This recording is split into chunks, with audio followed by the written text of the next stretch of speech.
Hey, how's it going, my super friends? I am Sebo. Thanks for watching the vid. This is my news segment. I go over all the comic book headlines revolving the world. I choose the most important ones or the ones that I love, and I talk to you guys about and give you my thoughts or the meaning behind them, what it all means. Let's start with the big one, which is why probably you came here and watched this video. The Justice League post-credit scene leaked online, and man, big ass spoilers. Huge, the hugest of spoilers. If you don't want to get spoiled on the end credit scene, go away, man. Get out of here. But if you do want to know what's up, this is the end credit scene. Now, I can't play the shit because I don't want to get some legal problems or whatever, copyright, I don't know. But I can describe it to you as best as I can. Basically, two sequences, two important things happened. We are in this prison, which is the Arkham Asylum. Batman didn't send Luthor to just a regular prison. He sends him to the fucking Arkham Asylum, which is huge. Really cool. We're in the asylum, and this guard walks in, checks on Luthor, but when he turns around, that guy is not Luthor. That's just another bald, crazy motherfucker. In the next sequence, we know that Lex escaped, he's on his boat, and Deathstroke, Slade Wilson, is the guy who broke him out of prison. Deathstroke, man! Now, this is not an epic scene, but at least we get to see Deathstroke. He is in the DCEU. I don't know if it's Joe Manganiello or who's going to be playing him. I hope it's Joe, because Joe looks badass as Deathstroke. But man, Deathstroke is fucking amazing. Luthor, we know he's back on his feet. He's going to do his bullshit. He knows that Superman is alive now. So, I don't know. I'll let you guys decide if it was cool. Did you like it or did you not? But that's the end credit scene. It's not the whole thing. It's missing something. It's missing the ending. That's what I've been told. But it's just, this part is cool. What we got is nice. Cool. Next, small, really quick story. Wonder Woman 2, the sequel, gets a new release date. You know why I got a new release date? Because they wanted to avoid Star Wars Episode 9.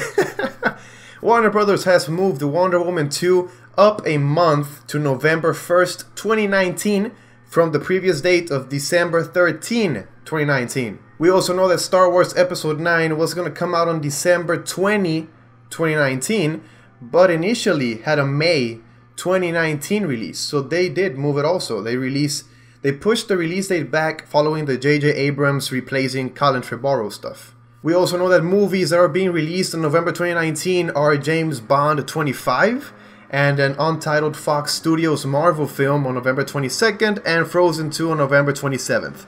As of right now, Gal Gadot and Patty Jenkins are confirmed, even though Gal was saying that she might not be there. But as of right now, she is confirmed for Wonder Woman 2. Hey, good move, man. Good move by their part, because you don't want to compete with Star Wars. I don't care who you are. Star Wars is going to take that fucking month, man.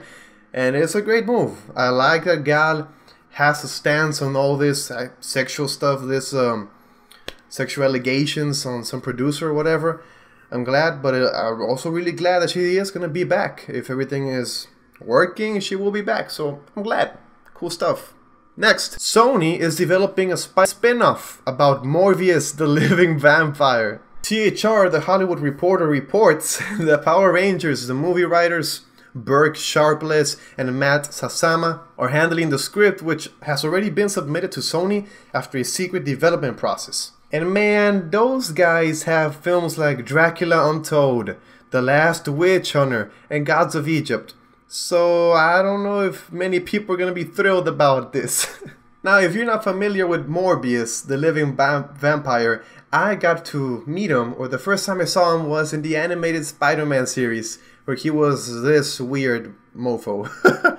He is actually a biochemist, Michael Morbius. He tried to cure himself of a rare blood disease, but instead infected himself with a form of quasi-vampirism, which included both the power, strength, speed, flight, and weaknesses like bloodlust, aversion to light of a vampire. He originally battled Spider-Man and the X-Men, always searching for a cure to his disease, but he eventually became an anti-hero who fed on the blood of the guilty. Man, this Sonyverse is building up. I don't quite like the idea of the Sonyverse. I don't like the idea of not having a Spider-Man, and maybe they will include a Spider-Man. Maybe they'll include Miles Morales. I don't know, I hope so. But right now, not excited at all. I'm not excited, man. Even though Morbius is kind of a interesting character. Man, a vampire with just bloodlusting? He wants to fuck like like fuck up the guilty and get the blood. Man, that sounds pretty cool, and it's Sony, so they might do some rated R stuff. I don't know, what do you guys think? Do you want to see the vampire in action? Tell me in the comments down below. And for the last story, man, an actual comic book story, X-Men Red is coming. It will join the ranks of X-Men Gold and X-Men Blue as the next color X-Men squad.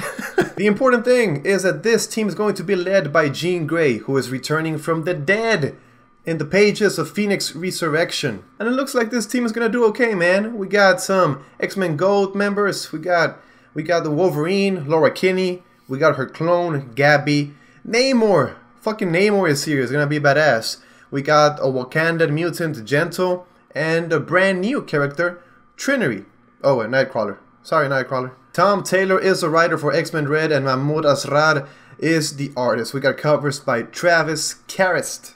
Jean Grey, of course, is a classic character, one of the popular mutants, one of the founding members of the X-Men. She is super powerful. She has a complicated history, a long history, but I'm glad they're gonna give her a lead. She's been gone for a while. This new young Jean, I'm not enjoying that much. This part of the coming of age or coming with her powers, getting to know the powers. I don't like it. I like the powerful Jean Grey, the Phoenix, man. And ever since this Dark Phoenix saga, I'm just so fucking pumped. I know what she can do, and I'm excited for her to have this comic. What do you guys think? Do you like the members of the comic book? I kind of like that they have Namor. It's fucking badass. It's gonna be strong. Tell me in the comments down below, what do you think of the comic? And thanks for watching the vid, my friends. I am Memo Acebo. If you enjoyed, please click the like button, man. These were some news headlines that I liked today. If you please leave me a comment down below with your thoughts on them. Did you like them? What's up with the post-credit scene, with the new X-Men team, Wonder Woman 2, a lot of cool things. Tell me in the comments down below with your feedback. Subscribe to see more. Follow me on my social media, Twitter, Instagram, and of course, I'll see you in the next one.